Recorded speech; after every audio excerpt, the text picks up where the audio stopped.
Sí, empezamos ya. Ya son las 4:30 casi, es decir, que nos hemos pasado media hora del horario establecido. Y la idea de esta mesa redonda es no solo asistir a las experiencias concretas de cada una de las protagonistas que nos acompañan, sino sobre todo dejar al final un espacio de tiempo para que puedan intervenir quienes quieran hacerlo. Bueno, esta mesa redonda lleva por título Mujeres al borde de la legalidad, universidad, barrios y conciencia social.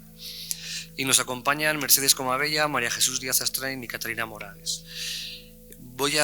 He querido cambiar un poco, para desdicha de mis compañeras en la mesa, he querido cambiar un poco el formato de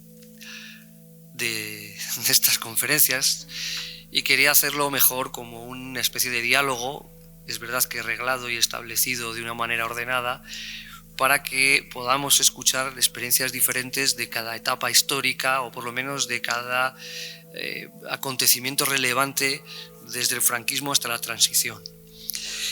Voy a pasar antes de nada a presentar quiénes me acompañan aquí y luego establecemos ese diálogo. Mercedes Comabella, Marcos de León, comenzó a percibir lo que era el movimiento feminista durante su estancia en Londres en el año 1959, donde trabajó como au pair, y en el año 1967 se incorporó al Movimiento Democrático de Mujeres y también militó en el Partido Comunista, llegando a formar parte del Comité Central y del Comité Provincial de Madrid. De hecho, ella fue una de las organizadoras de las primeras jornadas por la liberación de la mujer celebradas en Madrid en el año 1975, y entre sus publicaciones sobre el movimiento feminista destaca el libro que editó junto a Mari Salas, Españolas en la transición, de excluidas a protagonistas, 1973 y 1982. María Jesús Díaz Astrain, en el centro de la mesa, llevó a cabo un activo compromiso por las libertades en España y por los derechos de los trabajadores y trabajadoras en los últimos años del franquismo, muy vinculada a comisiones obreras y también, no tanto como a comisiones, pero también al Partido Comunista. De hecho, en diciembre de 1973, coincidiendo con el asesinato de Carrero Blanco, fue encarcelada. Ella había comenzado a ejercer como abogada en Burgos en 1976 y de ahí además también data su intensidad del compromiso con comisiones, el PC, y el año siguiente se trasladó a Valladolid, especializada en derecho de familia, violencia de género, maltrato familiar, siempre destacado por ser una gran defensora de los derechos de las mujeres y de la conciliación laboral y familiar, y que también tiene muchas cosas que contarnos. Y en el extremo izquierdo de esta mesa, Catalina Morales, aunque fue expulsada del PC por eurocomunista, está situada en la extrema izquierda de esta mesa. Militó en el PC durante el final del franquismo y la transición, partido con el que entró en contacto cuando estudiaba Derecho en esta universidad, ¿no? En la Universidad de Valladolid. Ella vivió con intensidad la conflictividad estudiantil en estos primeros años 70, siendo una de las estudiantes más significadas en la lucha por las libertades, y uno de los primeros cierres de la universidad, decretado en 1972 como respuesta al movimiento contestatario, le obligó a finalizar la carrera de Derecho en Barcelona. Posteriormente, ya en la plena transición, fue segunda en las listas electorales del Partido Comunista en las municipales de 1979 en Palma de Mallorca, y llegó a ejercer la concejalía de Circulación y Transportes hasta el año 1981, cuando presentó su dimisión. Al año siguiente, la dimisión del PC se la presentaron a ella por eurocomunista. Entonces, estas son las personas que nos acompañan. Y yo quería hacer una primera pregunta, yo creo que es la que más nos interesa a los historiadores cuando tratamos con testigos de aquellos años tan, por un lado, tan convulsos, pero por otro lado tan apasionantes para nosotros, que es un poco que nos cuenten su experiencia concreta en esos primeros momentos de la lucha, tanto estudiantil, sindical, vecinal, laboral, feminista, en los años 70. Yo creo que Mercedes lleva muy bien preparada su exposición, por lo tanto es fácil que nos cuente una primera etapa del movimiento democrático de mujeres en los años todavía del franquismo.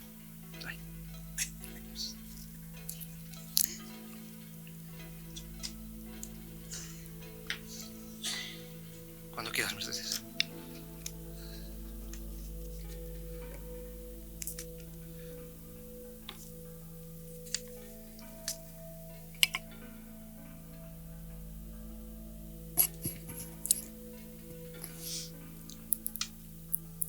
Hola, muy buenas tardes. Bien, en principio estoy encantada de poder participar y muy agradecida a las personas que han organizado estos encuentros y también pues el poder compartir con todas las sesiones anteriores y ahora vosotras aquí.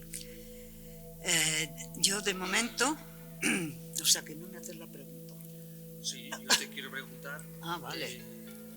Que nos cuentes, sobre todo desde el punto de vista personal, testimonial, esa primera etapa del MDM, del Movimiento Democrático de Mujeres, todavía durante el franquismo. Vale.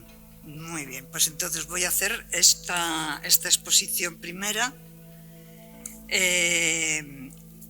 Hay unos prolegómenos antes, pero eso los voy a dejar para el texto que tenemos que mandar posteriormente y me voy a dedicar a los que han sido los hitos en el Movimiento Democrático de Mujeres.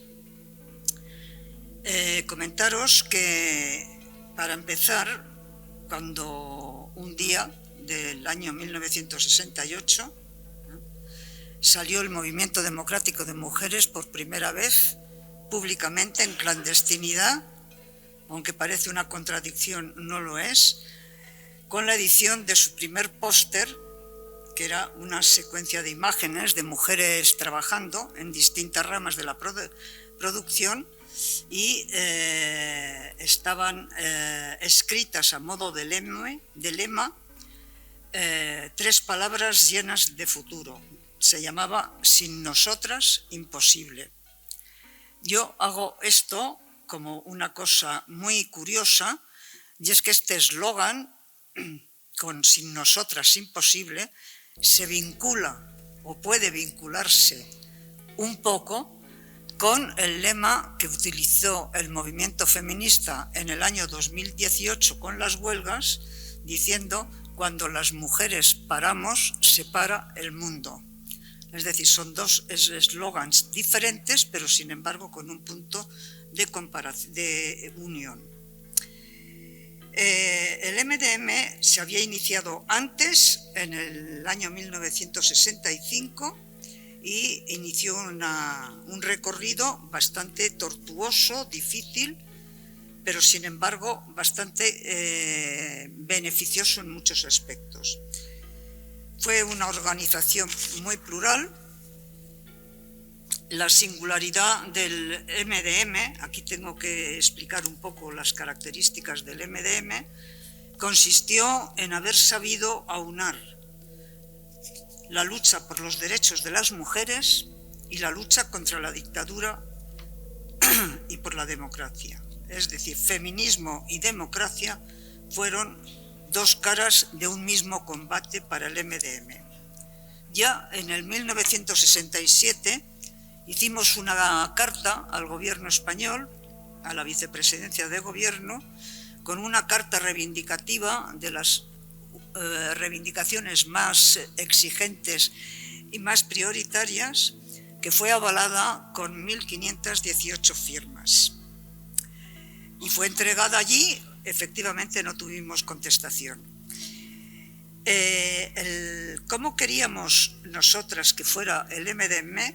Lo queríamos de masas, porque creíamos que teníamos que estar cientos de miles de mujeres en la calle para poder hacer las transformaciones sociales, políticas, culturales de todo tipo para caminar hacia la libertad y la igualdad.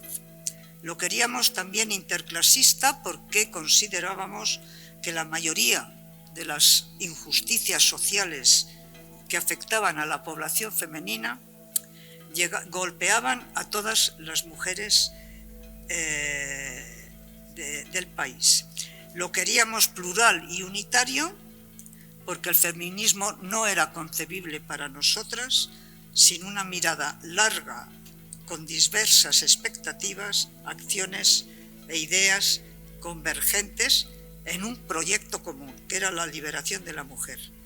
Y lo queríamos sociopolítico, porque pensábamos que la lucha de las mujeres por nuestros derechos no podía estar desvinculada de la lucha de otras fuerzas sociales y políticas que había en el país, combatiendo a la dictadura y tratando de conquistar la democracia.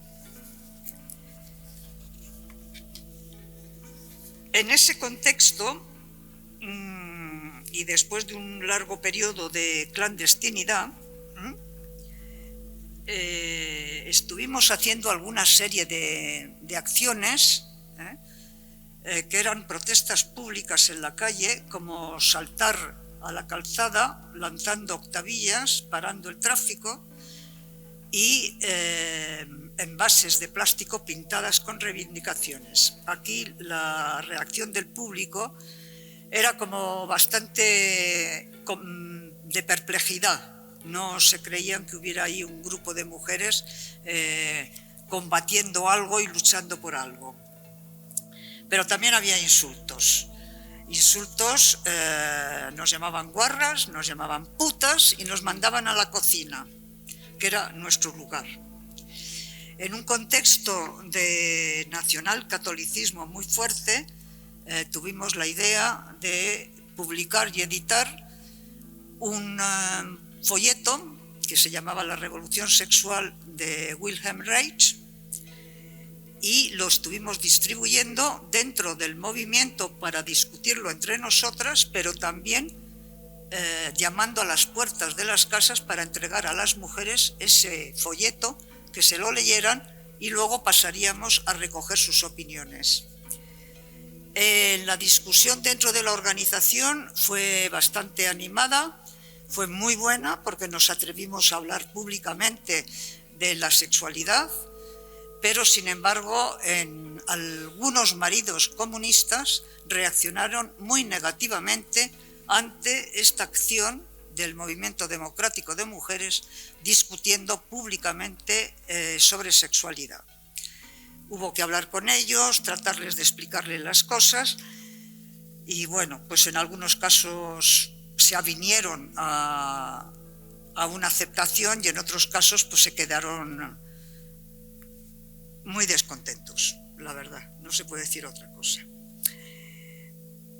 Al mismo tiempo, en el MDM tratábamos de buscar la solidaridad, no solamente la solidaridad como lucha contra la dictadura, de ayuda a los detenidos, a los presos, a la situación de las cárceles, que eso fue una comisión dentro del Movimiento Democrático de Mujeres muy importante y muy necesaria, pero sino también de solidaridad con las mujeres que estaban luchando en otros países por sus derechos, como fue el caso de Angela Davis en los años 70, una mujer negra que luchó y se hizo famosa y célebre luchando por los derechos civiles de la población negra, pero también por las mujeres y sus derechos.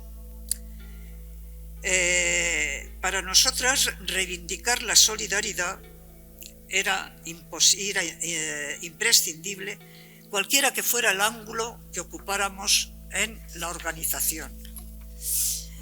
No era un mensaje coyuntural de un problema determinado y concreto, sino que eran mensajes estructurales que miran hacia una revisión de valores democráticos, de derechos humanos, de libertades civiles, porque las desigualdades son muchas. Ahí están la misoginia, la aporofobia, el antisemitismo, la homofobia, el racismo, la xenofobia, el edadismo, es decir, hay montones de frentes para encauzar movimientos continuos y permanentes de solidaridad, no solamente en nuestro país, sino fuera también. En esos años 60, había 9 millones de amas de casa, es decir, 9 millones de mujeres que hacían un trabajo no remunerado, no contemplado en los estudios y en las estadísticas sobre la aportación al Producto Nacional Bruto y, sin embargo, estaba realizado por ellas. Era lógica de las doctrinas del falangismo, dominantes que habían calado muy hondo en la población común. ¿Para qué gastar tiempo y dinero cuando la meta de la mujer era el matrimonio y para esta tarea no necesitaba muchos estudios ni acudir a la universidad? No solamente era el número, era también las condiciones en las que estaban. Eran mujeres amas de casa, atrapadas en sus hogares, inconsolablemente solas, con frecuencia aburridas de aburrirse. Era necesario llegar a ellas, entrar en su mundo, escucharlas y tratar de buscar acciones que realmente las rescatara hacia la proyección de una lucha específica de mujeres en favor de su ser propio. Las trabajadoras y las universitarias tenían sus espacios para poder compartir ideas, problemas de trabajo, de estudios, etc. Las amas de casa tenían vedados esos universos. No era fácil para ellas expresarse en la calle, estaba mal visto. En los espacios públicos, en los medios de comunicación y, por lo tanto, metafóricamente hablando, eran sordas, mudas y ciegas. Había que empezar a desmontar filtros. Era muy difícil desde la clandestinidad poder conectar con muchas mujeres para hablar de su mundo y de los problemas reales que tenían. Con lo cual, la única salida era plataformas legales. Y así fue como convinimos en crear unas asociaciones de amas de casa por barrios y por distritos. Es cierto que estas asociaciones fundamentalmente estaban centradas en los problemas que había en los barrios: carestía de vida, falta de enseñanza, falta de centros sanitarios, no había zonas verdes, las condiciones urbanas de los barrios eran muy primarias, etcétera, etcétera. Y en estas acciones en la calle, saltando y parando el tráfico y llamando a boicots a la compra, eran una forma de ver públicamente lo que se podía hacer. Evidentemente no podíamos olvidar dentro de esas acciones las leyes, las formas y las palabras y los comportamientos que ninguneaban a las mujeres y otras muchas discriminaciones que para otras organizaciones sociales y políticas y vecinales no estaban en el centro de sus programas de trabajo y de combate. Nuestra mirada estaba en alcanzar al gran público femenino y arrancarlo de ese modelo sublime, falsamente moral y espiritual, en el que nos había encajado el fascismo, ese representante leal de un sistema más amplio, profundamente misógino, cruel e indigno, que es el patriarcado. Ello explica que nuestra referencia nunca fue el movimiento ciudadano, aunque muchas veces coincidiéramos con las mismas reivindicaciones ciudadanas. Nuestro referente fue, desde el principio de 1965, el sufragismo, el feminismo y el movimiento feminista. Desde las plataformas legales pudimos hacer montones de charlas, reuniones, seminarios, discusiones, etc. Y además podíamos hacer declaraciones, algunas, en los medios de comunicación. Os voy a citar dos cosas muy rápidas. Podíamos interpelar a las autoridades cada vez que hacían declaraciones ofensivas para las mujeres. Así fue como el alcalde de Madrid, el señor García Lomas, hizo las siguientes declaraciones: las mujeres que no quieran estar en el hogar, que no se casen.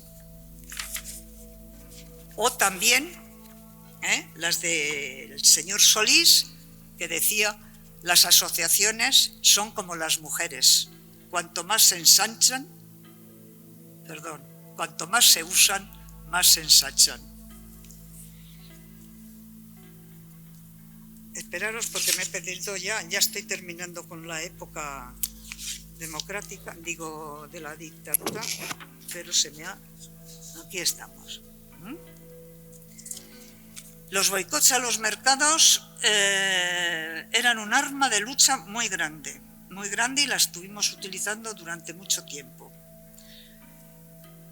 Al mismo tiempo era muy eficaz para afianzar en las mujeres la idea de que ellas también podían hacer sus huelgas, entre comillas. Y de esta manera fuimos creando asociaciones de amas de casa. No pudieron ser de mujeres porque las leyes falangistas no nos lo permitieron, pero vimos que las herramientas jurídicas no eran lo más importante. Lo importante era llegar al centro de los problemas que tenían las mujeres. Y con estas plataformas legales llegamos al año 1975, el año de la muerte de Franco, donde teníamos una red de 25 asociaciones legales y que agrupaban a unas 900 socias. Es decir, en poco más de 2 años conseguimos agrupar a 900 mujeres, al margen de las mujeres que estábamos en el movimiento democrático de mujeres. Y bueno, únicamente, sí, para terminarlo, el tema del franquismo fue en el mismo año internacional de la mujer, en 1975, organizamos un boicot el 20 de febrero que fue firmado por montones de asociaciones de mujeres, grupos sin más, organizaciones ilegales, muchas organizaciones católicas como la OAC, Acción Católica, el MAS, que era Movimiento Apostólico Soglar, la Juventudes Obreras Católicas. Es decir, que ahí la parte de la Iglesia estuvimos colaborando muchísimo durante toda esa etapa. La gran sorpresa para nosotras fue el éxito que tuvo el boicot. Los mercados aparecieron vacíos y ver las fotos en los periódicos de los mercados vacíos era un testimonio de cómo el boicot había sido seguido por las mujeres. Y al mismo tiempo, en ese año 75, impulsamos con bastantes organizaciones lo que fue las primeras jornadas nacionales de España por la liberación de la mujer. Asistieron 500 mujeres con todo un programa y estuvimos 4 días discutiendo.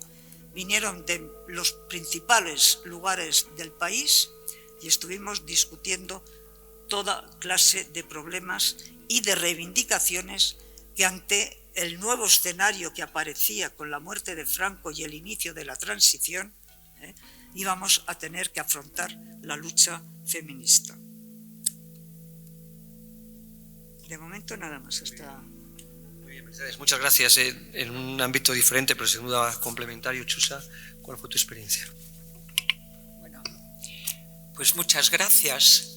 Después de lo que nos ha contado Mercedes Comabella, la verdad es que yo tengo poquísimo que contar, porque, a ver, yo viví la transición política y la viví además doblemente, porque yo pues primero era estudiante y luego me hice abogada, con lo cual me pilló, digamos, una parte universitaria y una parte ya profesional, entre el 73 y el 76 más o menos, ¿no?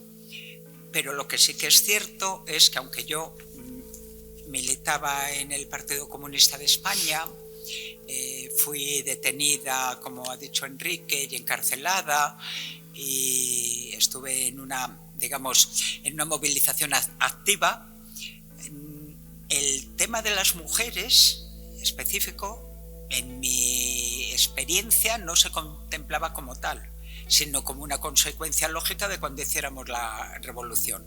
Es decir, sabíamos que los hombres tenían unos privilegios que de los que nosotras carecíamos, pero no lo vivíamos siendo estudiantes, porque en la universidad, bueno, pues más o menos todos y todas teníamos problemas semejantes, con lo cual la conciencia era más dispersa. Sí que recuerdo en aquellas épocas haber tenido charlas que nos interesaban más a las mujeres, en temas de sexualidad, píldoras anticonceptivas, aborto. En el tema que estudiábamos era, claro, materia de estudio en el derecho penal, los delitos contra la honestidad. La libertad sexual, por supuesto, no se contemplaba. La discusión de si en estos delitos cabía la violación de las prostitutas o dentro del matrimonio, eran cosas que, bueno, pues de las que hablábamos. Hablábamos también y tuvimos alguna charla sobre el reparto de tareas domésticas, la colaboración masculina en las tareas, pero ya digo que lo enmarcábamos todo dentro de una problemática general en la que estábamos pues mucho más volcados. Era el tema, y además el movimiento democrático de mujeres que lo impulsó el Partido Comunista, yo no recuerdo que a nosotros nos llegara, pero claro, seguramente es porque iban por otra vía, iban por vía de personas más adultas, más integradas, amas de casa, y no de estudiantes universitarias que al fin y al cabo pues no dejábamos de ser unas privilegiadas, ¿no? Y una parte pequeña de la sociedad. Yo en realidad de aquellos años recuerdo un ambiente general de muchísima movilización entre el estudiantado. Había asambleas, había huelgas, había manifestaciones masivas, ¿no? Todo el mundo participaba activamente, pero era masivo, ¿no? Se pedía la libertad de los detenidos, se pedía el no a la pena de muerte, se luchaba contra la ley de educación, contra la subida de las tasas, y ahí estábamos todos, chicos y chicas, pues un poco en la misma dinámica. En mi caso, esta época de movilizaciones y de conflictos muy continuos y de mucha efervescencia también se extendió a mi primera etapa profesional. Es decir, cuando yo terminé la carrera, cuando el cierre de la universidad, cuando el cierre del año 75, estuve de pasante aprendiendo en un despacho laboralista de comisiones obreras, por supuesto entonces clandestina, del despacho de Alonso Franz, que a muchos de vosotros os sonará y conoceréis, habréis conocido, y con la idea de organizar un despacho de comisiones obreras en Burgos, porque en Burgos no había abogado de comisiones obreras. Entonces, en el mes de julio, me fui a Burgos, en julio del 76. En julio, sí, ¿no? En julio del 76, se nota la edad, vamos, perdón. Me fui a Burgos y un despacho que inicialmente iba a organizar con otro compañero, bueno, pues lo tuve que acabar organizando sola, prácticamente sola, porque al otro compañero le quedó una asignatura. Con lo cual, pues estuve un año en Burgos y allí fue un año muy convulso porque fue en Semana Santa del 77 se legalizaron los sindicatos, hasta esa época era clandestino, pero bueno, todo el mundo lo conocía, todo el mundo lo sabía, y fue una época de gran conflictividad laboral. Hubo muchas huelgas, hubo detenciones no tan cruentas como en épocas anteriores, porque también hay que reconocer que bueno, pues los poderes públicos franquistas en ese momento tenían bastante miedo y se retraían un tanto, pero fue una época pues de muchos despidos, de muchas sanciones, de mucho eso. En Burgos hubo muchas movilizaciones de mujeres trabajadoras. Yo recuerdo Recesa, recuerdo Confecciones Ori, recuerdo las chicas de Vichy, que eran súper combativas. y bueno, también de hombres, pero quiero decir con esto que las mujeres las mujeres trabajadoras estaban incorporándose muy rápidamente a lo que era la lucha sindical. Estuve en comisiones obreras hasta septiembre del 77, en que fui contratada por comisiones obreras en Valladolid ya después de la legalización de los sindicatos, y después estuve alternando entre Valladolid, después estuve en Palencia también un tiempo, es decir, estuve los primeros años de mi vida profesional estuve en comisiones obreras. ¿Qué experiencia tuve? Vamos a ver, en aquella época éramos muy pocas mujeres abogadas, prácticamente ninguna. Cuando yo estuve en Burgos, la única que ejercía en aquel momento era yo, aunque había alguna otra colegiada. En Valladolid creo que éramos 3 o 4 las que ejercíamos, es decir, las mujeres que éramos en los colegios de abogados de la época, pues una especie de elemento exótico. En Palencia yo creo que no había ninguna. Éramos una especie de elemento exótico en la que normalmente se nos trataba con condescendencia, con paternalismo y básicamente con ninguneo, cuando no era con auténtico rechazo. O sea, yo he pasado por todas esas etapas. Nos costó mucho esfuerzo que se nos considerase, nos costó mucho trabajo que nos considerasen unas profesionales y no unos jarrones, como se decía entonces, ¿no? También es verdad que las pocas que éramos muy jóvenes, y bueno, jóvenes de izquierdas, porque claro, éramos de izquierdas, jóvenes de izquierdas, laboralistas, mujeres, bueno, lo teníamos todo como para que intentaran, pues eso, reírse un poco, hasta que fueron entendiendo, bueno, pues que éramos tan profesionales como los demás y que no tenía, que conocíamos el derecho igual de bien o mejor que muchos de los señores a los que tanta gracia les hacíamos, ¿no? De todas maneras, tampoco se crean ustedes que esto ha desaparecido del todo, porque yo todavía he vivido, y no hace demasiado tiempo, situaciones de cierto ninguneo, sobre todo en determinadas áreas. En este momento, las áreas, digamos, económicas, las vinculadas con el dinero, siguen siendo profundamente machistas, siguen prefiriendo contratar y tener abogados varones, aunque no sepan o sepan poco, a tener mujeres, y sigue siendo en mi profesión un coto bastante cerrado. Lo que ocurre es que, bueno, ya hay muchas juezas, muchas fiscales, o sea, entonces todo esto, y muchas abogadas, por supuesto, entonces todo esto pues va cambiando. También es cierto que en aquel tiempo la movilización política y social alcanzó a la abogacía.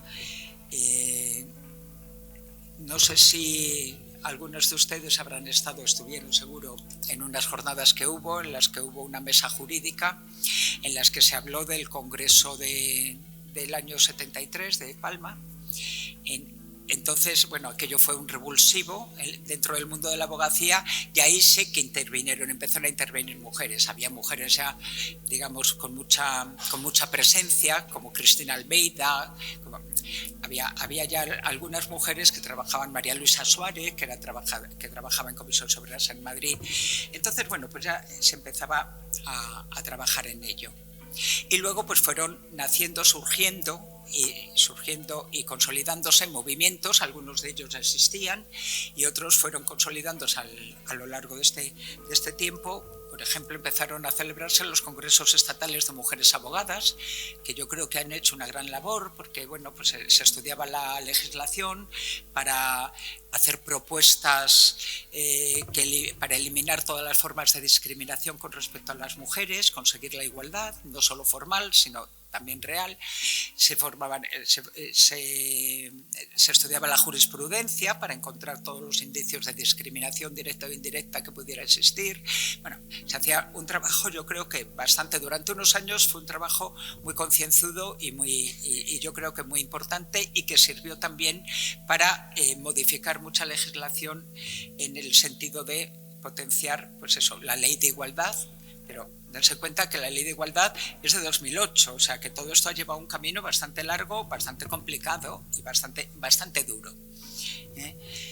en Valladolid, en mi terreno, pues lo que hicimos fue organizar la agrupación de mujeres abogadas. La agrupación de mujeres abogadas de Valladolid, que organizamos hace unos 25 años, ya es que con las fechas me pierdo mucho, pero bueno, por ahí, hace unos 25 años, pues tenía también como objetivo la eliminación de todas formas de discriminación y dentro de la profesión, es decir, que dejaran de invitarnos a las fiestas del Colegio de Abogados a los abogados acompañados de sus esposas, por ejemplo.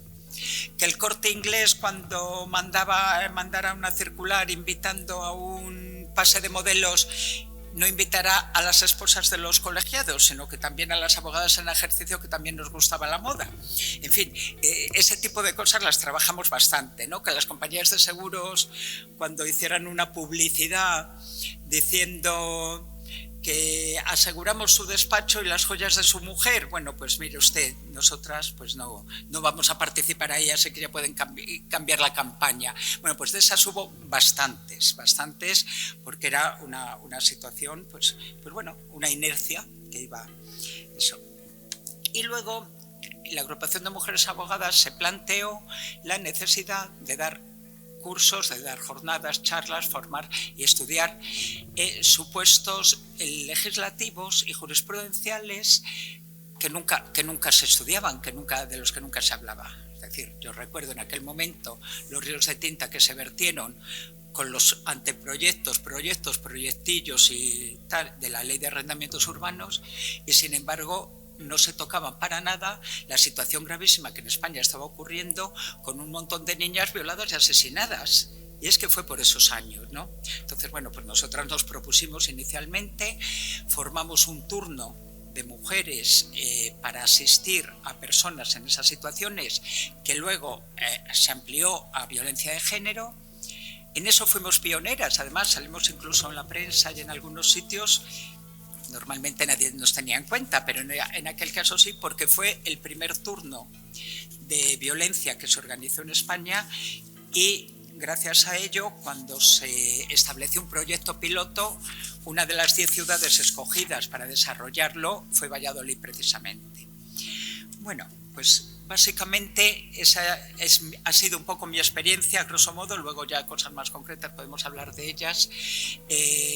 Lo que está claro es que cuando nosotras entramos a formar esta agrupación, cuando nosotras empezamos a trabajar en este campo, es porque ya habíamos tomado la conciencia clara de que teníamos una situación específica, con una problemática específica diferente a la general, y que si no éramos nosotras las que nos peleábamos por nuestras cuestiones, nadie lo iba a hacer. Entonces, bueno, pues fue la manera de dar un paso adelante. Muy bien. Catalina, a ti, yo creo que si he leído bien, toda esta etapa de ebullición, podemos decir de movilización, te pilló aquí en Valladolid, precisamente en la Universidad de Valladolid, ¿no? Sí, bueno, yo soy un año... ¿Se oye? Sí. Soy un año mayor que Chusa. Porque... Aunque no lo parezca. Sí, lo parece. Bueno, yo soy mallorquina. Yo nací en Mallorca y viví en Mallorca hasta que quise estudiar una carrera, la carrera de Derecho.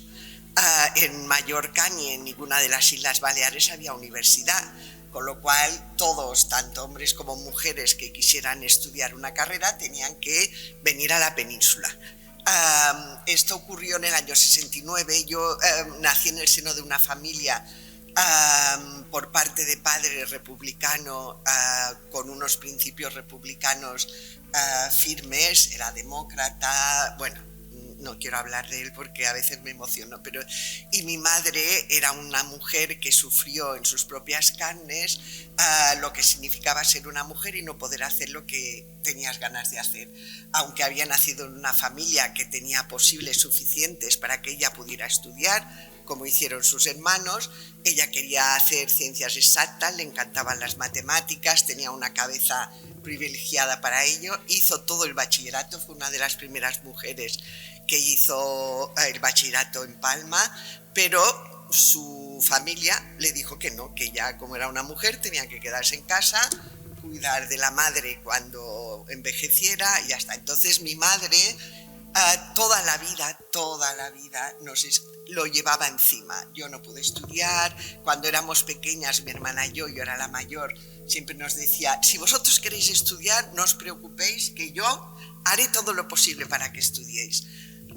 Y así lo hizo. Cuando yo acabé el bachillerato y quise estudiar la carrera de Derecho, que era la carrera que había hecho mi padre, y que a mí me gustaba y me sentía llamada para ejercer y chillar porque era como muy rebelde, entonces no hubo discusión. Mi madre dijo lo hace, mi padre dijo súper bien, pero la única condición fue que ni Madrid ni Barcelona, porque en el año yo tenía que empezar en el 69, el 68, aunque en España no fue en mayo del 68, pero sí había mucha agitación universitaria, y entonces que una chica de 18 años en aquellos años se fuera a la península sola, a mi padre le dolía en el alma, y entonces quería que fuera, que estudiara y tal, pero un sitio más tranquilo.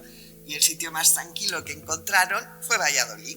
Y entonces me mandaron a Valladolid. Yo vine feliz a Valladolid porque era abrirse al mundo. Valladolid para mí, bueno, yo tengo que empezar diciendo que muchísimas gracias a las organizadoras del encuentro, porque me han permitido volver a una ciudad que durante 4 años fue mi ciudad, y que le estoy súper agradecida a la ciudad, bueno, y a vosotras las organizadoras para poder estar aquí. Bueno, continuando con lo que decía, llegué con unas ganas enormes de aprender. Yo me sentía antifranquista. Yo ya había discutido en el colegio que esto del alzamiento nacional era una cabronada, que mataron, que tal y que cual, y esto lo había oído en mi casa porque mi padre lo explicaba. Y bueno, ya había tenido problemas en el colegio de monjas, pero yo estaba firmemente convencida. Llegué aquí y bueno, empecé a venir del María de Molina aquí a la Facultad de Derecho, alucinada, mirando, todo me parecía precioso, bonito, y al poco tiempo ya uno de los que era del PC me vio venir, y porque claro, hablabas y enseguida se nota, todavía ahora sentimos en la piel algo especial cuando una persona piensa lo mismo, tiene la misma sensibilidad o esto. Bueno, y entonces me dijo que había visto que yo tenía intereses culturales, que leía y tal, si quería ir a un seminario sobre Simone de Beauvoir. Mira por dónde. Entonces yo le dije que sí, no sabía quién era Simone de Beauvoir, no sabía. Pero era una forma de entrar en contacto, lo proponían, este chico resultó ser un miembro del PC, y era una forma de entrar en contacto con la gente joven que quería... Bueno, y entonces a partir de aquí, pero yo reconozco que para mí nunca estuvo separado lo de la lucha de la igualdad. Yo no me lo planteaba como una lucha feminista, porque esta palabra feminista en aquellos momentos no estaba muy de moda, pero la igualdad sí. Y yo había vivido el tema de la igualdad en mi casa por mi madre, y sabía que las mujeres no podían disponer de sus propios bienes, porque en Baleares había, el régimen económico de siempre, desde el tiempo de los romanos, era la separación de bienes, distinto de Castilla, por ejemplo, que era el régimen de gananciales. Entonces, en Mallorca, mi madre, que tenía propiedades en herencia, eran suyas, pero, sin embargo, en aplicación del Código Civil español, no podía disponer de sus bienes, necesitaba siempre la autorización de mi padre. Bueno, esto era evidente, y para las personas, las mujeres que estudiábamos o que iniciábamos la carrera de Derecho, era evidentísimo que esto había que cambiarlo, porque no podía ser. Había mujeres que no tenían, mi madre no tuvo problemas porque mi padre siempre le decía que sí a todo, pero sí que hubo muchas mujeres que no podían hacer absolutamente nada con su patrimonio. No podían hacer nada, en absoluto. Y esto, claro, era un hándicap terrible para la igualdad efectiva. Estoy hablando, claro, de mujeres de un determinado nivel de vida, pero es que esto, en todos los niveles de la vida de las mujeres, la desigualdad era patente.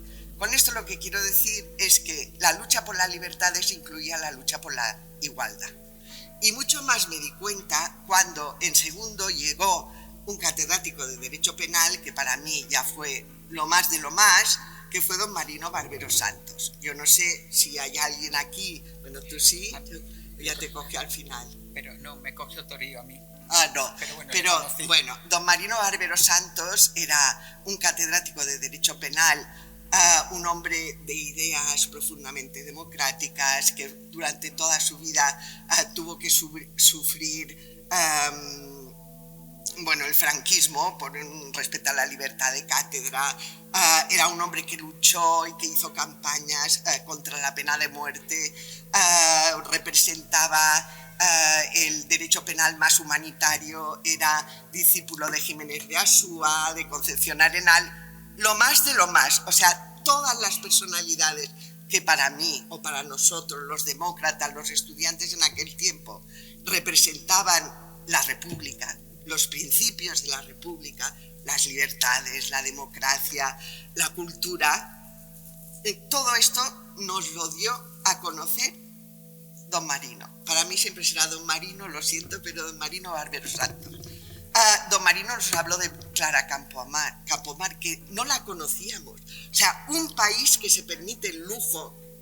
Esto porque aquí hay gente joven, hay gente tan mayor como yo, pero la gente joven a lo mejor no puede entender cómo es posible que no supiéramos quién era Clara Campoamor, que defendió ante las Cortes de la República, ante el Congreso, el derecho a voto de las mujeres. Bueno, pues esto yo lo conocí aquí en Valladolid gracias a un catedrático de Derecho Penal. También conocí cómo se castigaba a las mujeres por el adulterio, sabiendo que el marido tenía al amante a la vuelta de la esquina y que la tenía en un piso, pagaba el piso, la tenía allí. No lo digo por la amante porque me parece súper tal, lo digo por la hipocresía que supone que en el Código Civil, en el Código Penal, se castigue a la mujer por ser adúltera y se permita y se loe al marido por no lo mismo, sino por muchísimo peor, porque ya si la mujer se hubiera permitido el lujo de tener un amante en la vuelta de la esquina, pues no quiero ni contaros el tema del infanticidio, el tema del aborto, el tema del divorcio. Todo esto estaba inmerso en la lucha por las libertades, en la lucha por la igualdad.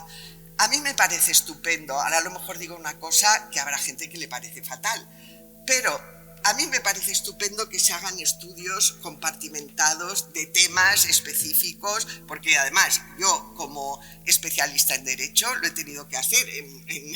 Una cosa es el derecho penal, otra cosa es el derecho civil, otra cosa es el derecho laboral. Bueno, pero es que no nos podemos fustigar y darnos latigazos porque durante el franquismo nosotras no fuéramos feministas o no nos dijéramos feministas. Yo estoy completamente convencida que lo era súper. Mis relaciones con mis compañeros de curso, súper feministas. Yo me acostaba con quien me daba la gana y con quien me gustaba. Las relaciones sexuales, quiero decir que nosotras lo vivíamos. Sin saberlo. Sin saberlo, pero que esto formó parte de lo que representó para nosotros la lucha por la libertad. Y yo puedo hablar de mi lucha por la libertad dentro del PC, porque ingresé ya en segundo, ingresé en el PC, pero todas las mujeres que vivieron profundamente aquellos años, que lucharon, yo creo que habrá algunos casos, porque, no sé, pero yo quiero reivindicar que no me siento de menos por no ser de un movimiento feminista en lugar de ser del PC. Yo reivindico todas las luchas y que en aquel momento no podíamos hacer otra cosa. Bueno, yo no sabía hacer otra cosa. De todas formas, avanzando, y ya la militancia nos llevó, ya ha explicado un poco, pero hubo muchísimas batallas estudiantiles, se cerró la universidad, en el año 75, pero ya antes, en el 72, un mes y medio, hubo muchísimas movilizaciones por la promulgación de la Ley General Universitaria. Acordaros, los que ya tenéis una edad, que hubo el proceso de Burgos, las penas de muerte, don Marino Barbero Santos hizo una campaña enorme contra la pena de muerte de los etarras condenados, estuvo represaliado, bueno, una movilización enorme que acabó con grandes manifestaciones y con una gran manifestación que acabó parando un tren en la vía del tren cerca de la estación de Valladolid. A raíz de esto detuvieron a gente y a otros que no nos detuvieron, pues bueno, hicieron una lista y nos expedientaron. Yo era delegada de curso en aquel entonces. Al saber que tenía que participar en este encuentro, solicité al archivo de la Universidad de Valladolid que si tenía mi expediente, por favor, que me lo hicieran llegar. Muy amablemente me hicieron llegar 4 hojas, en donde es absolutamente increíble cómo hay gente que todavía, juristas, que todavía pueden defender que el franquismo, y en sus últimos años, tenía leyes homologables a cualquier país europeo. Esto a mí me pone de los nervios, porque no es cierto, no es cierto. Se pasaban las leyes por el forro. El expediente, que es un expediente administrativo y que se jactaban de que había entrado el Opus en el gobierno y que a raíz de la entrada del Opus las leyes de lo contencioso administrativo eran maravillosas, perfectas como las francesas, no sé qué. Bueno, pues mi expediente y supongo que el de los otros 15 más que estamos en la lista, es una lista. Lo tengo, no puedo enseñároslo porque hay 15 personas más por lo de los datos, la protección de datos, vale, una lista que diciendo del director general de universidades de Madrid, del ministerio, que lo manda a todos los rectores de España con listas semejantes a la que mandó al rector de aquí de Valladolid, diciendo, le remito a usted la lista de estas personas, de estos estudiantes, a los cuales se les deberá aplicar el artículo 28 del decreto ley de no sé qué, bueno, del año, no sé de qué año, no, lo tengo aquí, si a alguien después le interesa, le doy la total referencia. Y el rector, que no sé quién era en aquellos momentos, pero bueno, ¿verdad? Pues se lo empasó, no sé si se dice en castellano empasó, pero bueno, se lo tragó y nos expedientó y nos aplicó el artículo 28. Luis Suárez Fernández. Vale, no sabemos por qué, nos lo podemos imaginar, porque la policía, la Dirección General de Policía, lo debió dar la lista al director de universidades y el director de universidades se la mandó a cada uno de los rectores de este país. Expediente administrativo, sin audiencia del interesado, sin posibilidad de recurso. Estamos en el año 72. Ya había gente, ministros del Opus, que se ponían medallas todo el día. Quiero decir que el derecho, como cualquier otra actividad humana, y mucho más el derecho, no es nunca neutral. Y yo allí aprendí, fíjate que toda mi vida la he dedicado al derecho, toda mi vida, como abogada y después como juez durante 33 años. Pero siempre he sido consciente, y creo no equivocarme, de que el derecho escrito y el derecho práctico a veces tiene un largo recorrido que es necesario llenar y que por esto muchas veces pasan en este país cosas que no entendemos, ni yo ni nadie, vamos, que necesitaría un estudio profundo de cuáles son las causas. ¿Por qué nos creemos cosas sin apenas demostración? ¿Por qué nos creemos que si la ley dice esto? ¿Por qué nos creemos que pueden decir que la Constitución dice que no cabe la amnistía cuando en la Constitución no dice nada de que cabe o no cabe la amnistía? ¿Por qué nos creemos? Pero ¿cómo es posible? ¿Cómo es posible? Bueno, pues nada, ya después... quiero deciros que tuve que marcharme porque no me dejaron matricular para hacer quinto y la única universidad que me admitió, porque debieron mandar los currículum por todos sitios, digo yo, no sé, fue la Universidad de Barcelona, la Central, y entonces terminé la carrera allí, quinto. Volví a Mallorca, fui profesora de universidad durante 2 años y abrí el primer despacho laboralista con un compañero. Y en el 75 me casé, murió Franco, en el 77 me quedé embarazada, era un despacho independiente de comisiones, pero llevábamos todo lo de comisiones, todavía no había un gabinete dentro de comisiones, negociábamos los convenios, íbamos a Menorca, íbamos a Ibiza, bueno, un lío terrible, y cuando estaba de 3 meses me detuvieron, vinieron al despacho, me detuvieron y bueno, después no pasó nada. Bueno, estuve en el Tribunal de Orden Público, pero no se llegó a celebrar el juicio. Por tal, nació mi hijo. Yo ejercía de abogada. Mi hijo se retrasó el nacimiento. Tenía una tripota así. Y hacía de abogado laboralista. Y recuerdo que había el juzgado de lo social en aquel entonces y me decía, magistratura de trabajo, el magistrado me decía, no suba, que va a tener el bebé en estrados, no suba. Y yo hacía el último mes, hice, porque ni baja ni nada en aquel tiempo, las abogadas no eran nada, y hacía los juicios no en estrados, que es la madera que tienen, sino desde abajo. Y a la semana de tener a mi hijo, bueno, yo tuve un desgarro, tuvieron que coserme, estaba negociando como asesora de comisiones el convenio de comisiones obreras de hostelería, que es el convenio más importante, y lo era en aquel momento, lleno de mujeres, porque las camareras de piso, y ahora recordar la lucha de las Kelly, o sea que feministas hasta el fondo y tal. Y yo iba a negociar el convenio de hostelería a los sindicatos verticales con una rueda de estas que para aprender a nadar, me la colocaba debajo del culo porque si no, no podía estar sentada porque me desgarraba. Porque hacía una semana que había tenido a mi bebé. Bueno, mi bebé que mide 1,92 m ahora. Bueno, y entonces hasta el año 77 os puedo contar, después ya son otras historias, pero que mi vida, mi lucha está totalmente unida. Yo al menos lo vivo así. A la lucha por las libertades y a la lucha por la igualdad. Y esto no me lo quitará nadie, porque es mi vida, yo la siento así. Bueno, ya está.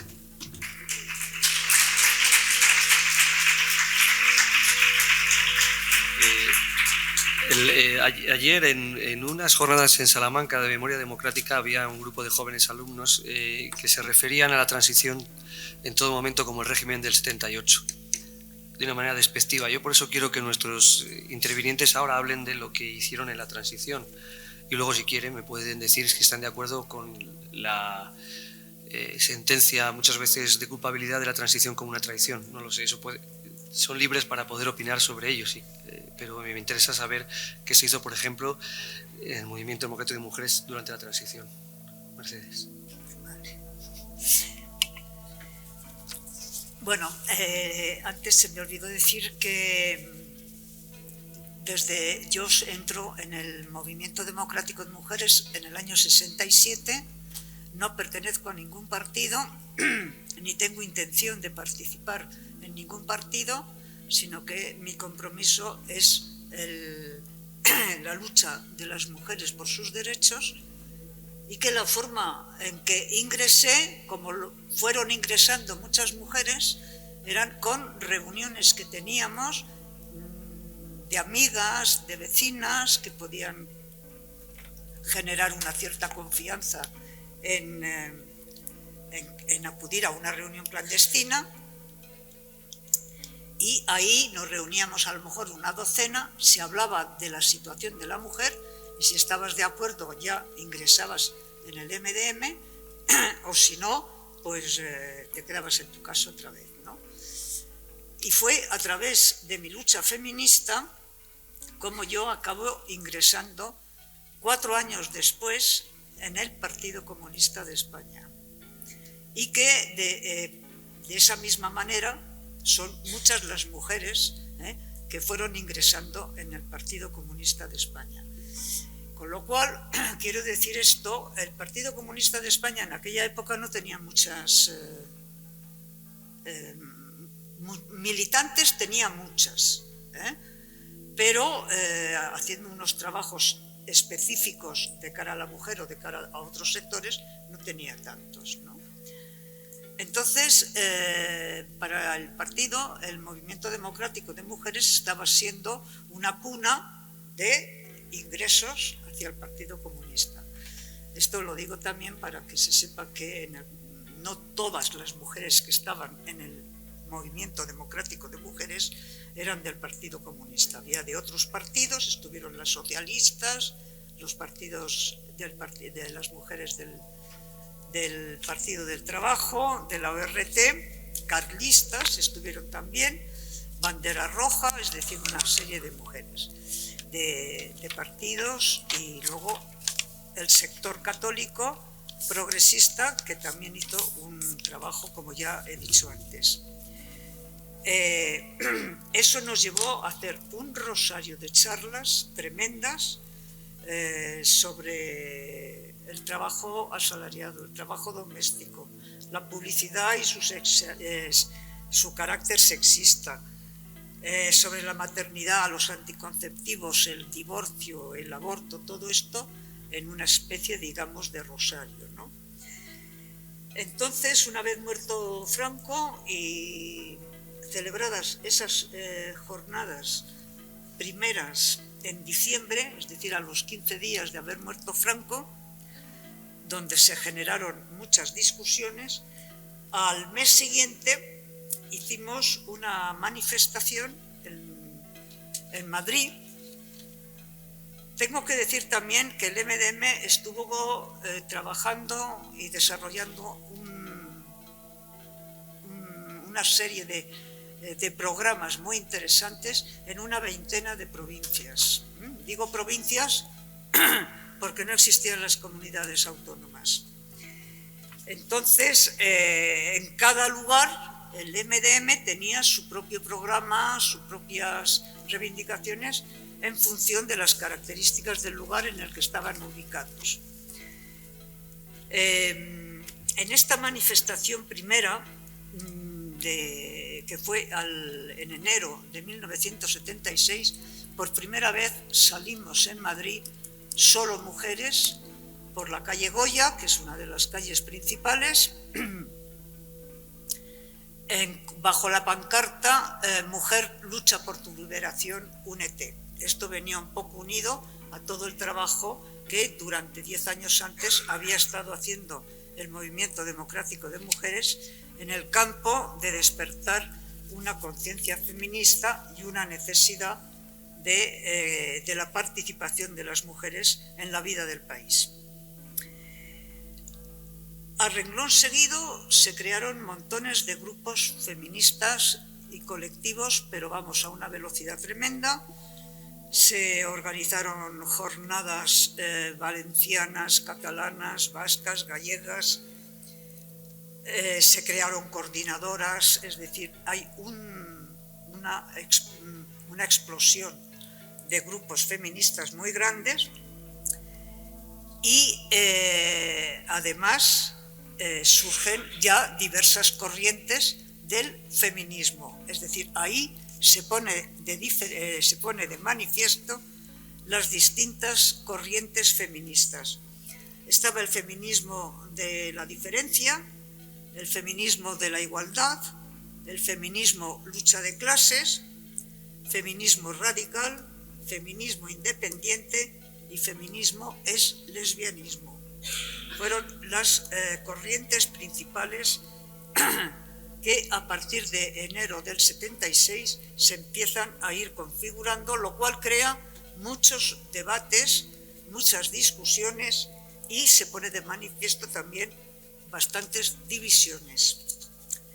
Divisiones que nosotras en el Movimiento Democrático de Mujeres vivíamos con preocupación en el sentido de que nos llevaban mucho tiempo los debates y nos restaban tiempo para la acción política feminista en la calle en diversos campos.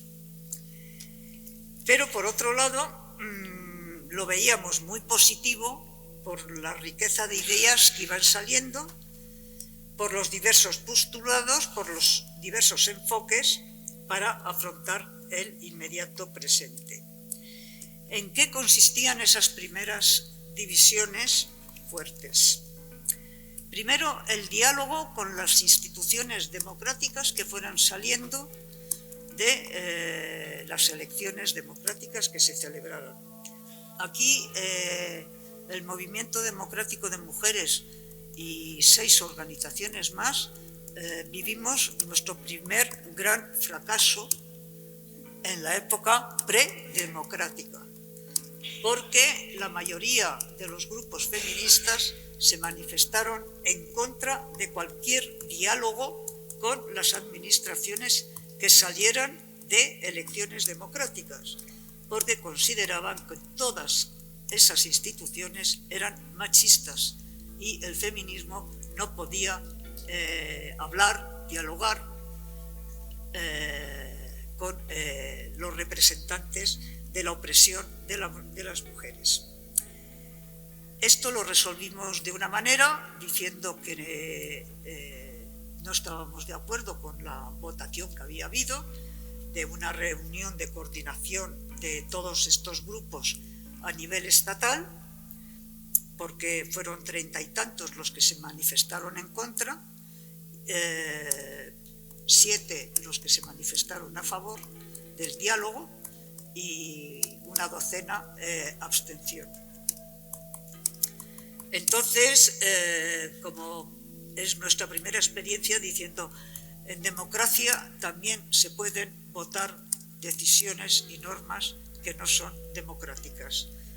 Así que dijimos, pues muy bien, las que estamos a favor vamos a dialogar con las instituciones y hablaremos en nombre de las 7 instituciones que están de acuerdo en el diálogo.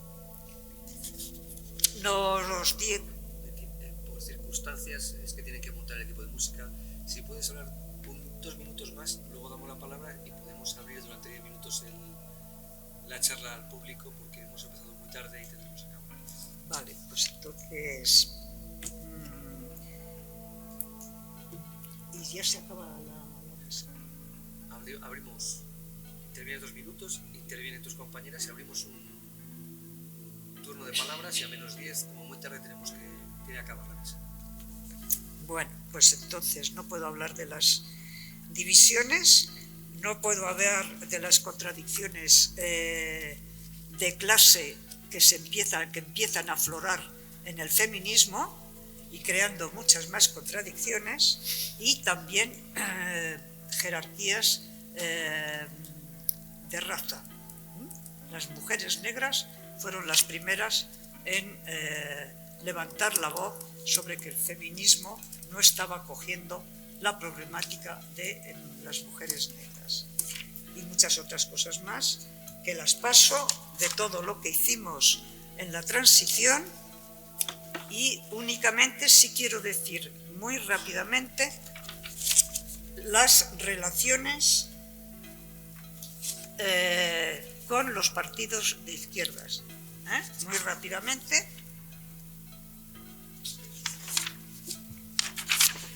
Que esto casi lo voy a leer con el permiso vuestro, porque si no, no...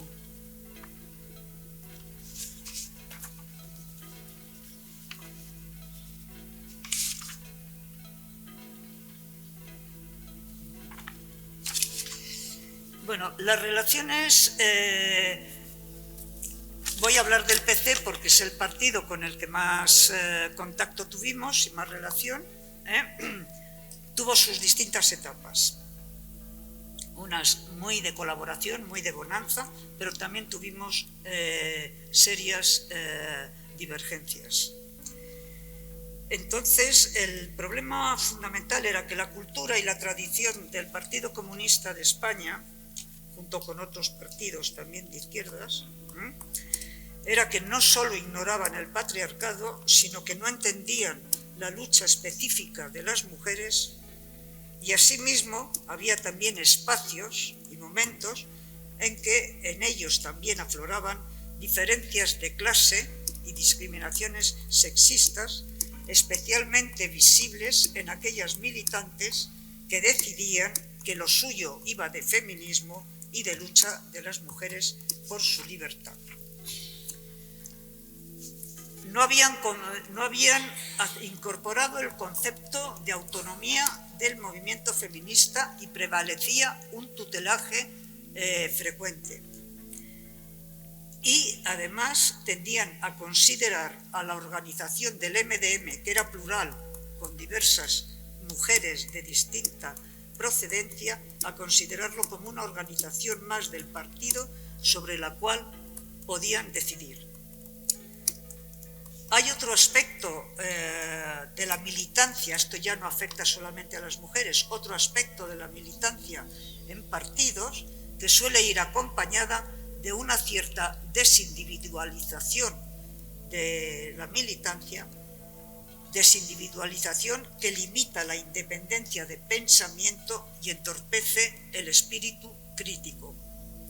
Todo esto, unido a que la situación, muerto Franco e iniciada la transición, era difícil, compleja, dura,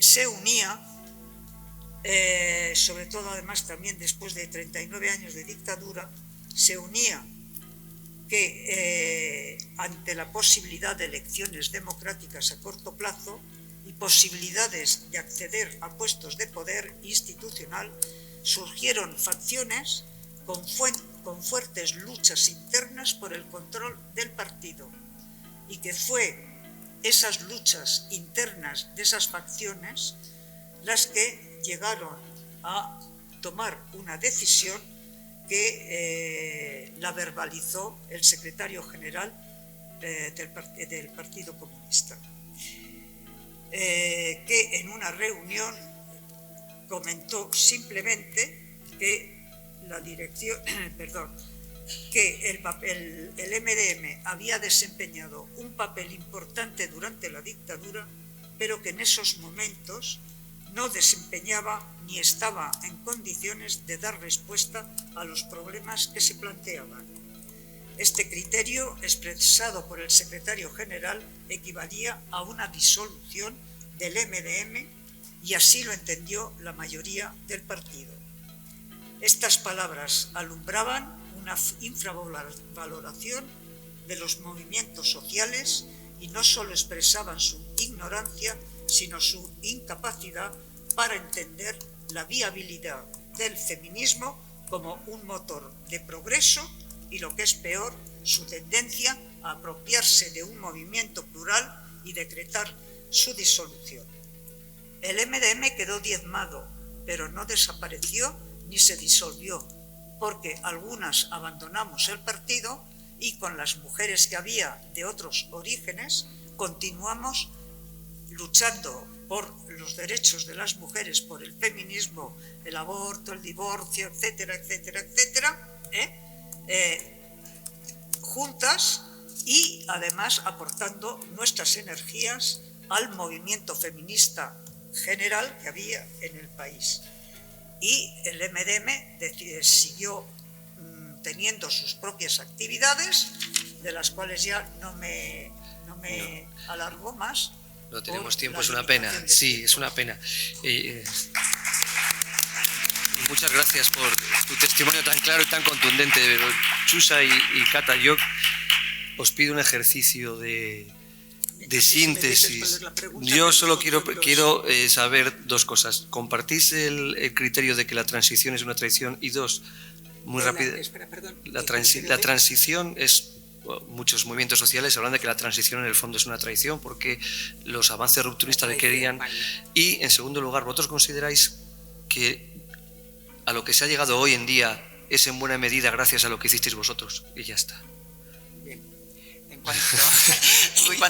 cuanto a la primera pregunta, yo tengo muy claro que la transición se hizo lo que se pudo, no lo que se quería hacer. Pero sí se hizo lo que se pudo, y creo que se hizo todo lo que se pudo. O sea que para mí no fue una traición. Yo defiendo el régimen del 78 porque me parece que con tantas sensibilidades diferentes, evidenciando la falta de fuerza de los partidos, el PC, que era el mejor partido, el más organizado y el más fuerte, ya vimos el resultado en las elecciones, o sea que evidenciando la falta de fuerza y el miedo que había en la sociedad, que es que había que vivirlo, el miedo que había en la sociedad. Bueno, pues la unión de tantas sensibilidades, considerar, aunar tantas posturas tan diferentes, tantos intereses incluso tan contrapuestos. Bueno, al final se hizo lo que se pudo. Recordemos que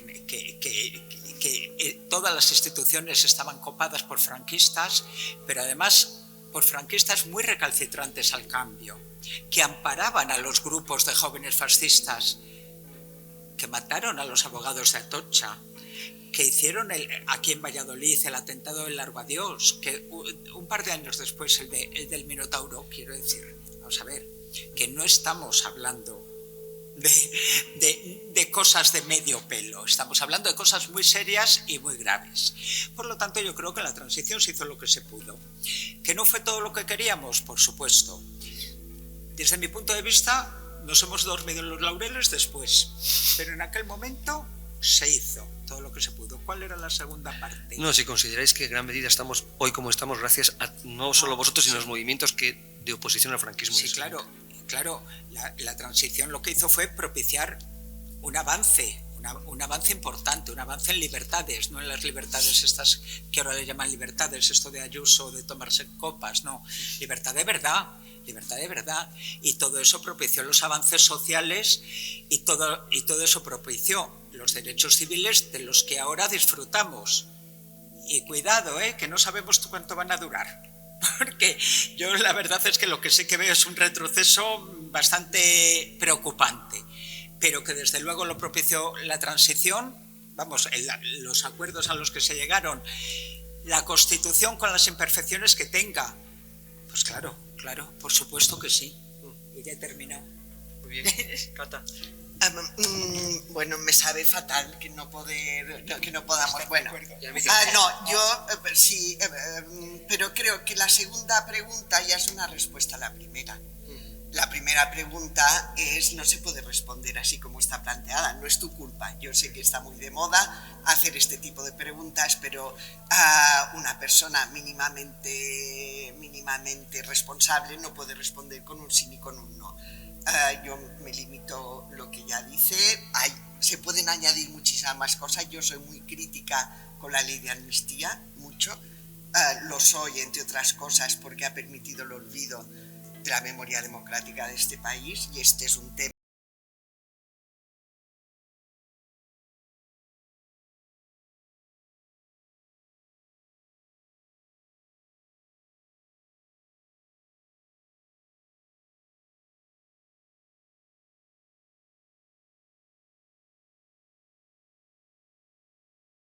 Ancho, que tiene una fuerza increíble, aunque haya momentos que nos parezcan tal, pero es el río de la historia, y yo en esto soy muy revolucionaria desde el siglo XVIII. Hay que avanzar.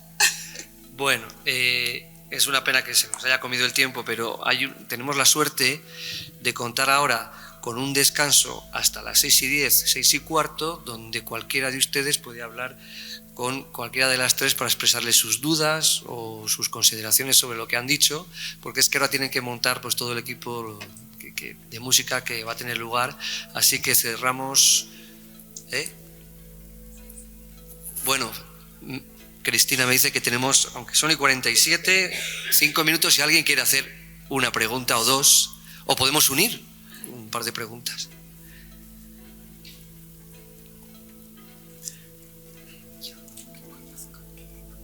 Sí, no, aquí.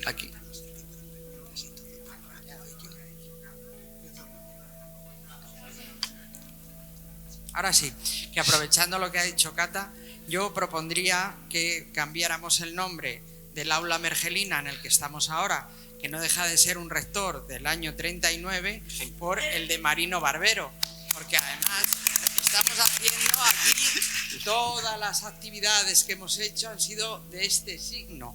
Por lo tanto, esa sería una buena propuesta. Y luego otra cosa, era Luis Suárez, sí. Dice mi querido amigo Berzal, que es un sabio, que era Luis Suárez Fernández el que estaba de rector. Y yo, la anécdota que tengo de Luis Suárez es que cuando los estudiantes le fueron a pedir hacer una nueva ley, cambiar las normas dentro de la universidad, se echó a reír y dijo que desde cuándo las perdices hacían la ley de caza.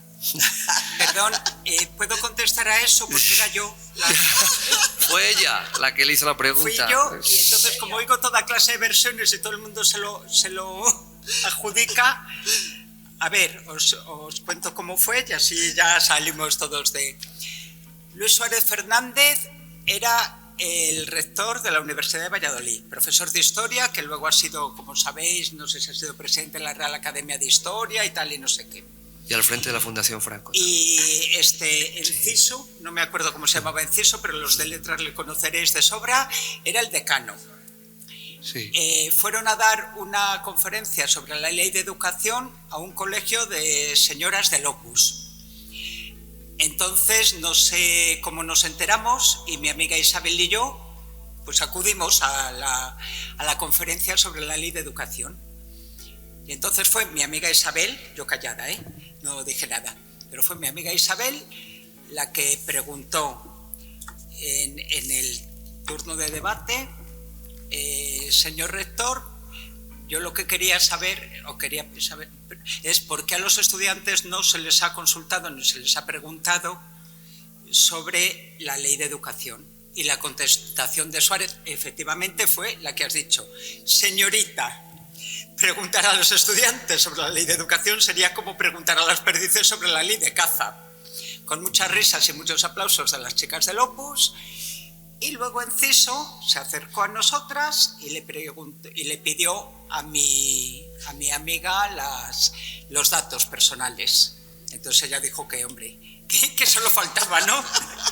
Pues usted sabe mi nombre, no sé por qué no voy a saber yo el suyo. Dice, porque usted me puede expedientar y yo a usted no. Esa fue nuestra intervención en el tema de las perdices.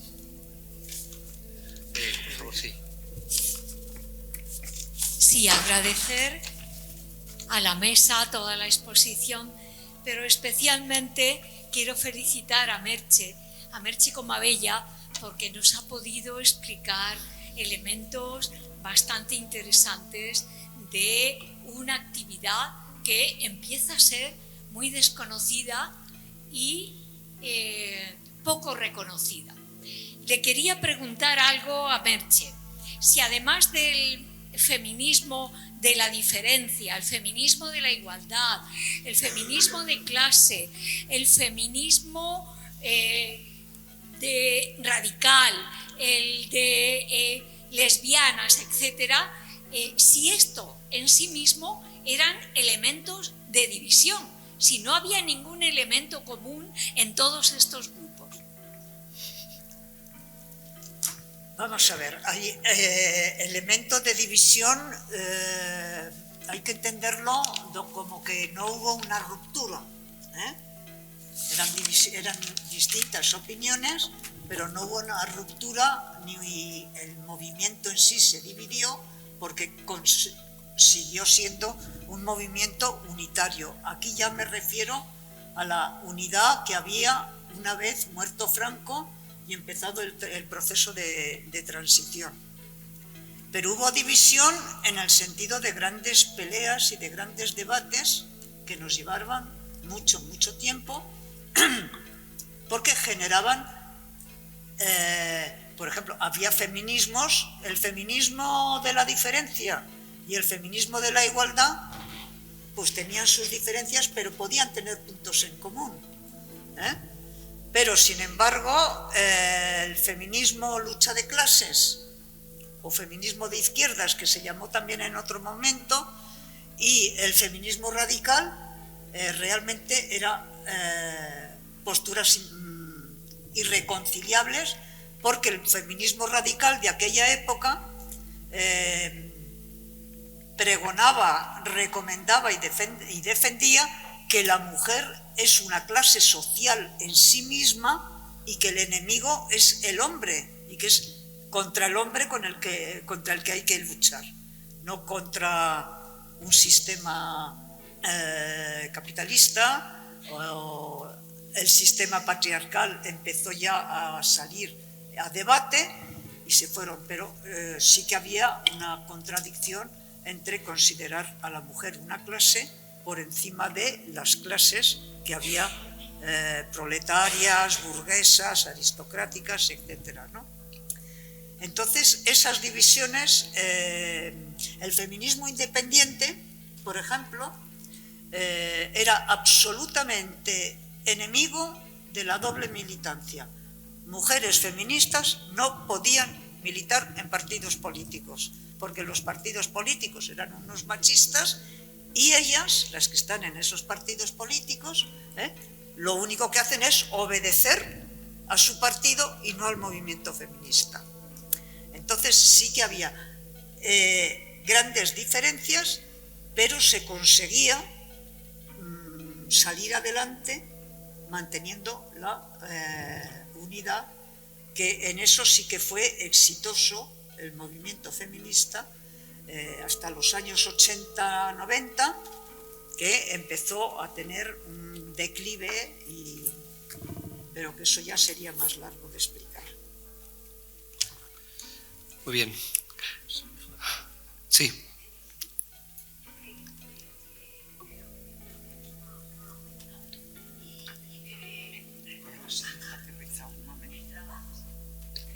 Las tremendas reuniones, cansadas reuniones que Mercedes cuenta, igual que el movimiento vecinal, hubo en la administración a partir de los 80, pues a lo mejor estructuras que no contaron con ello.